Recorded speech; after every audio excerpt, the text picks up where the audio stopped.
Kuha po sa camera, sunog ngayon lang po ito sa NAIA Terminal 3. Grabe. Nasunog yung mga sasakyan dahil sa sobrang init.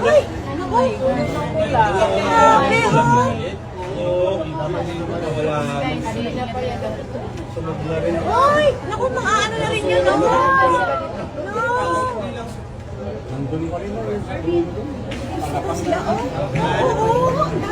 Oh my God.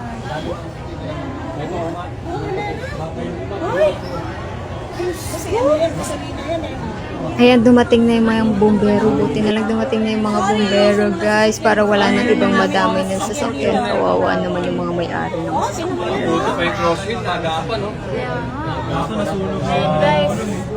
Nagpunta ng mga bumbero. Grabe, guys. Oh, ayan. Dami, guys. Ayan, oh. Guys, oh, grabe. Dalawa pala kang bumbero dito, oh.